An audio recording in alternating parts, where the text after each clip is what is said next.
Kalau ada pertanyaan, akankah Apple akan menjadi next Nokia? Akankah India menjadi next China dan meninggalkan jauh Indonesia? Akankah analisa banyak pengamat sejak tahun 2014, siapa yang lebih hebat pertumbuhan ekonominya sampai tahun 2030? India atau Indonesia? Bisa ditentukan sekarang. Pertanyaan berikutnya, apa itu Bilderberg Group? Apakah mereka yang sesungguhnya mengendalikan New World Order? Lalu pertanyaan, apa buktinya Amerika ekonominya terburuk saat ini dalam 30 tahun terakhir dan akan membuat dunia menjadi depresi? 4 kali resesi, 4 kali pertumbuhannya negatif, dan inflasi tinggi yang dimulai tahun ini, 2022. Akankah perang Ukraina selesai dengan cepat? Akankah ada virus Omicron bermutasi menjadi lebih mematikan dibanding virus Delta? Siapakah negara yang memiliki pertumbuhan ekonomi tercepat di dunia dalam 40 tahun ini? Yang ternyata bukan Tiongkok. Sahabat, pertanyaan-pertanyaan tersebut adalah merupakan bagian dari informasi ke depan dalam channel kita kali ini. Pertanyaan yang akan membuat banyak sahabat mengerti apa yang sedang terjadi di dunia saat ini. Informasi di media Bosman tidak menggunakan informasi dari media barat pro Amerika Sekutu dan NATO. Propaganda mereka tidak akan ada tempat di sini.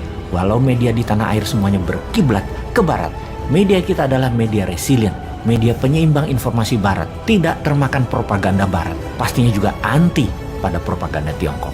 Tujuan kita yang utama adalah kita akan menyetop pembodohan dan pembenaran informasi yang dilakukan media mainstream yang juga membuat semakin memahami geopolitik dunia secara fakta. Kita mulai dengan informasi bagaimana pembuat vaksin mendapat keuntungan dari booster dan obat-obat lainnya. Sebuah fakta saat ini adalah Moderna dan Pfizer, investornya mendapat keuntungan 10 billion dolar dari vaksin Omicron saja. Bayangkan, dalam waktu sekejap, hanya dalam 6 bulan di akhir tahun 2021 hingga awal semester pertama 2022, 100 negara terpapar Omicron dan total 10 jutaan orang terpapar Omicron. Dunia berharap pandemi berakhir di tahun 2022 ini dan sepertinya kita harus mengatakan rasanya tidak mungkin. Saya akan menjelaskan kenapa. Jawabannya, Big Pharma atau perusahaan farmasi besar dunia tidak menginginkannya. Mereka adalah penjual obat. Mereka bukan pejuang kesehatan. Penjual obat ingin obatnya laku. Pejuang kesehatan ingin masyarakat sembuh dan selalu sehat. Jadi virus Wuhan Corona ini merupakan golden rule. Setiap kemunculannya, setiap penyebarannya, setiap mutasinya adalah keuntungan bagi Big Pharma. Siapa yang paling diuntungkan? Siapa lagi kalau bukan Moderna dan Pfizer? Bernie Sanders, mantan calon presiden Amerika dari Partai Demokrat, berkali-kali mengatakan melalui tweetannya di Twitter, Moderna dan Pfizer, para investornya memperoleh keuntungan dari saham kedua perusahaan tersebut senilai 10 billion dolar hanya dari berita meningkatnya sebaran Omicron di akhir tahun 2021. Sudah saatnya perusahaan farmasi besar itu membagikan keuntungannya buat masyarakat dan mulailah mengontrol ketamakan kalian. Enough is enough. Apa maksud perkataan Bernie Sanders ini?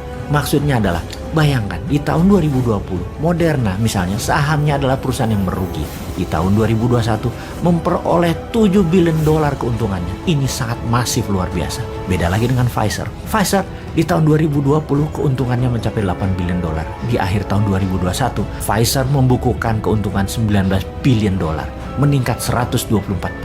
Kita rangkum sekali lagi, di banyak negara, pemerintah, dokter, dan saintis ingin mencari cara untuk mengakhiri pandemi ini. Namun tidak bagi Big Pharma. Pfizer dan Moderna sibuk dengan memperbaiki model bisnis mereka. Dan agaknya kita harus bisa membaca ke arah mana Big Pharma membuat pandemi ini untuk tidak pernah berakhir. Kita mulai menghitung. Berapa biaya satu injeksi suntikan vaksin buatan Pfizer? Catatan dari Kementerian Kesehatan Inggris, biaya satu suntikan vaksin adalah $1. Dan berapa dijualnya? Hampir 30 dolar atau 30 kali atau 3000%. Itulah biaya yang harus dibayar oleh banyak pemerintahan di dunia ini. Bagaimana dengan Moderna? Sama, satu dos, satu injeksi sekitar 30-40 dolar. Dan ini adalah biaya yang dibayarkan oleh pemerintah Afrika Selatan dari data kami. Namun Big Pharma punya argumen di mana mereka mengeluarkan biaya jutaan dolar, bahkan billion untuk research dan development. Dan itu sudah tahunan lamanya. Namun itu bullshitnya mereka. Ingat, Moderna dan Pfizer keduanya mendapat insentif dari pemerintah Amerika. Moderna mendapatkan biaya 2,8 billion dolar dari uang pajak negara Amerika. APBN itu istilah Amerika adalah tax money. Pfizer juga sama, memperoleh 2 billion dolar. dari pemerintah Amerika. Jadi Moderna dan Pfizer dapat subsidi dari pemerintah Amerika namun tetap bisa menentukan harga jual sendiri. Mereka juga menjual dengan harga berbeda ke negara yang berbeda dengan maksud berbeda tentunya. Vaksin adalah tool.